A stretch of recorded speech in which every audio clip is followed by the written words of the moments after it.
नमस्कार students. Class 10 के chapter 1 mathematics में आज हम लोग यूक्लिड के डिवीजन एल्गोरिथम को पढ़ेंगे। एल्गोरिथम क्या है हम लोग डिस्कस करेंगे अभी। इसमें आगे बढ़ने के पहले एक बात मैं आपसे बता देता हूँ, और ये मेरा रिक्वेस्ट है कि आप वीडियो को लाइक ज़रूर कर दिया करें और सब्सक्राइब कर लें, जिससे कि जो अप टू डेट्स है वो आपको मिलता रहे। तो सबसे पहले भूल जाते हैं, लाइक कर दें, सब्सक्राइब कर लें। चलते हैं अब आगे हम लोग एल्गोरिथम पर। यूक्लिड की डिवीजन एल्गोरिथम, सबसे पहले एल्गोरिथम क्या है। एल्गोरिथम जानने के पहले हम लोग बात करेंगे लेमा पर। लेमा क्या है? यूक्लिड की डिवीजन लेमा को हम लोगों ने पढ़ा, उसमें हमने देखा कि जितने भी डिवीजन के कंपोनेंट्स हैं, सारे कंपोनेंट्स का जो एक रिलेशनशिप है, उसी रिलेशनशिप को हम लोग यूक्लिड के डिवीजन लेमा के नाम से जानते हैं। जैसे मान लेते हैं कि 26 को हम लोग डिवाइड देते हैं 7 से। 7 से डिवाइड दिए, 7 3 21 और ये 5। यहाँ पर देखते हैं क्या क्या इसका कंपोनेंट है। तो 26 इज इक्वल टू डिविडेंड है, ये 7 डिवाइजर के नाम से जाना जाता है, 3 कोशेंट है, और ये 5 रिमाइंडर है। 5 इज इक्वल टू रिमाइंडर।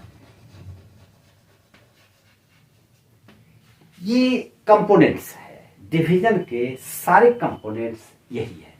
अब अगर हम इसमें एक रिलेशनशिप निकाल के देखें तो क्या रिलेशनशिप आता है। तो रिलेशनशिप आता है डिविडेंड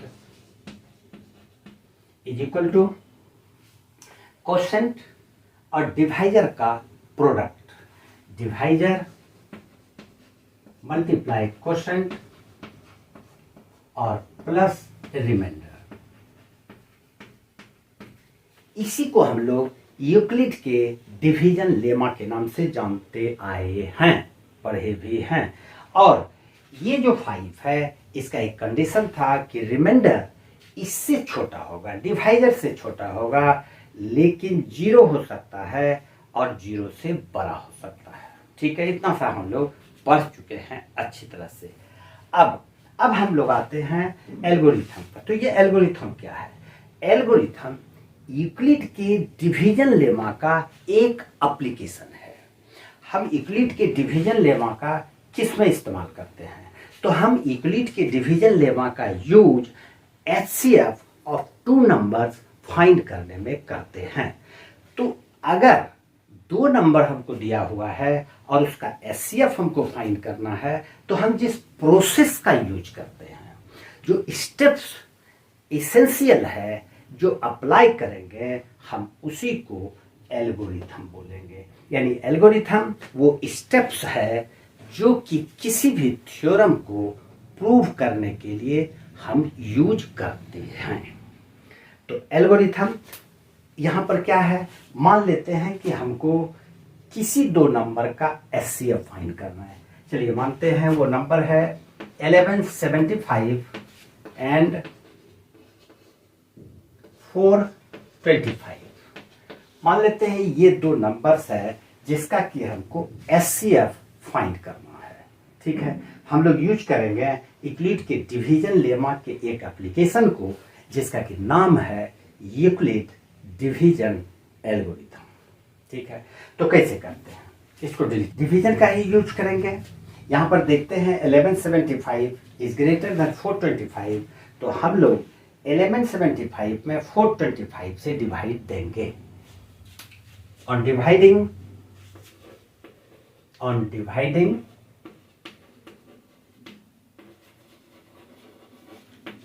1175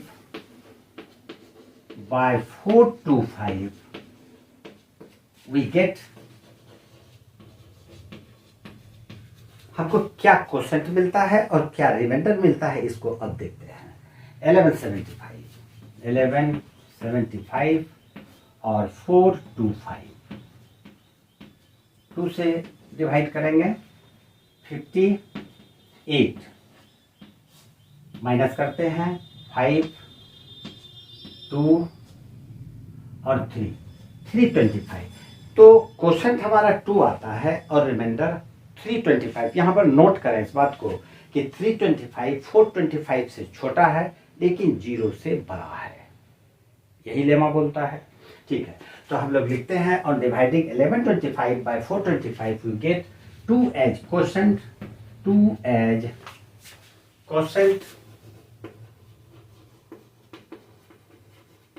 and 325 as remainder।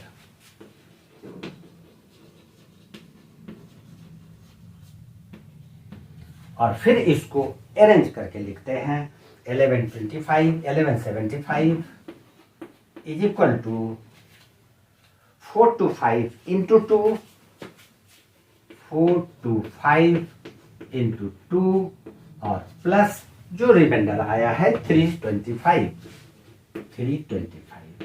अब यहां पर हम क्या देखते हैं कि रिमाइंडर तो 0 आया नहीं, तो जब 0 नहीं आया तो उसको अब हम लोग इस दोनों नंबर को डिवाइड करेंगे। तो यहां पर हम लोग लिख लेंगे रिमाइंडर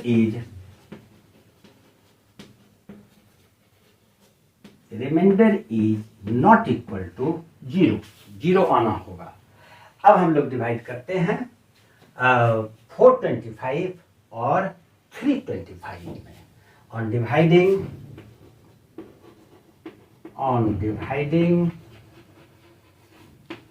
425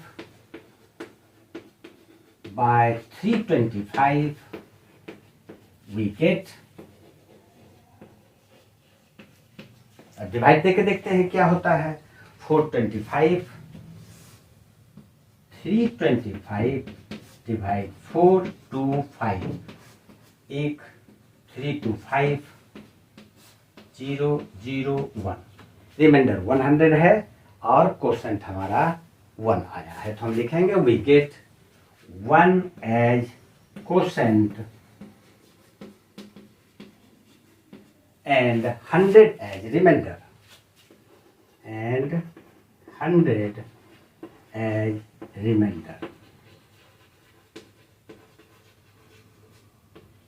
फिर उसको अरेंज करके लिखेंगे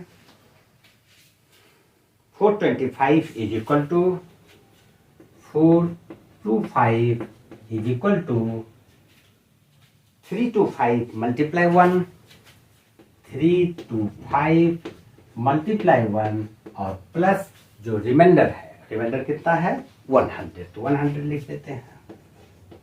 यहां पर हम लोग क्या देखते हैं, रिमाइंडर फिर 0 नहीं आया है, लिखेंगे रिमाइंडर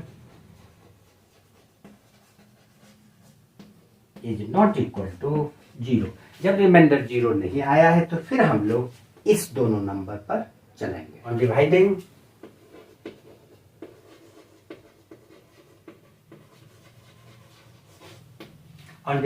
325 by 100 we get कितना क्वोशंट मिलता है और कितना रिमाइंडर मिलता है। अब इसको यहां देखते हैं 100 325 300 25 रिमाइंडर आता है और 3 क्वोशंट आता है, तो हम लोग लिखेंगे we get 3 as quotient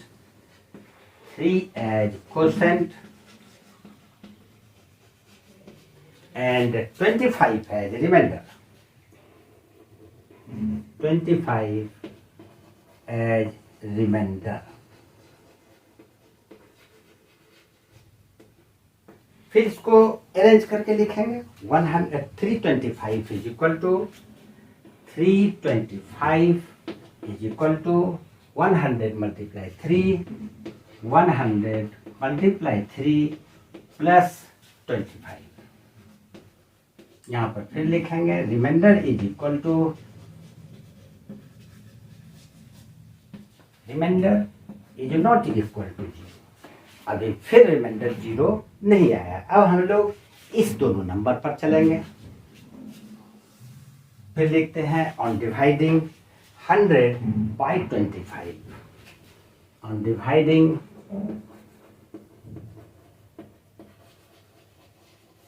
100 by 25 we get, क्या क्वोशेंट मिलता है और क्या रिमाइंडर मिलता है इसको देखते हैं। 25 100 4 100, यहां पर हमारा रिमाइंडर 0 आ जाता है, तो हम लोग लिखते हैं वी गेट 4 एज क्वोशेंट